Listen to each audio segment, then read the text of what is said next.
ज्याचं प्रशासन आणि प्राधिकरणाबरोबर साटलोट त्यालाच गबाड भेट. नमस्कार मित्रांनो, आत्ता आपण पाहिलं की धडक कारवाई पथकाद्वारे जुना मुंडवा रोड लगत पूर्वेकडच्या प्रगावाच्या फ्रंट मार्जिन दरम्यान असलेल्या गोष्टींवरती सामासिक किंवा जे आपण फ्रंट मार्जिन म्हणजे समोरचं जे मार्जिन आहे त्यावरती असलेल्या अवैध अनधिकृत आणि बेकायदेशीर आस्थापनांवरती कारवाई करण्यात आली.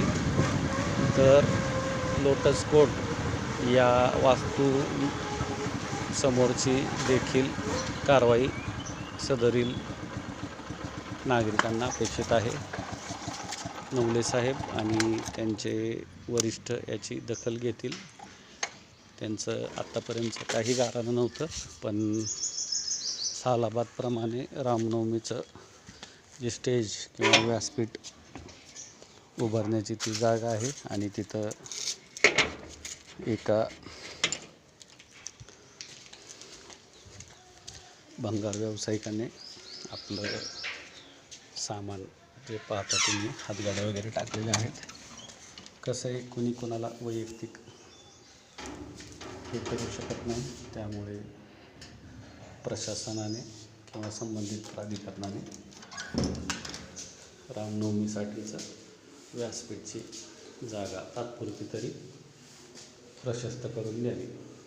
नमस्कार मित्रांनो, मी डॉक्टर मनोज कुमार प्रेमराज विनोद, इंडियन एक्सप्रेसवेज या द लाईफलाईन ऑफ इकॉनॉमी या यूट्यूब चॅनलमध्ये प्रचार, प्रसार आणि प्रबोधनार्थ कार्यरत आहे.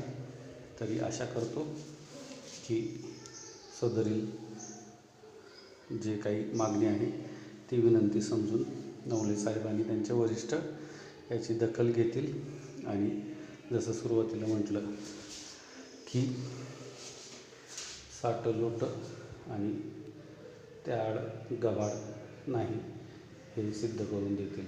नाहीच आहे तरी देखील काही कारणाने कारवाई राहिलेली असेल तर तेवढं तात्पुरती तरी रामनवमीच्या निमित्त सदरील जागा व्यासपीठासाठी निश्चितच रिकामी करण्यात येईल, करून द्याल याच भाबड्या आशेने रजा घेतो. धन्यवाद. आपला दिन शुभ जावो.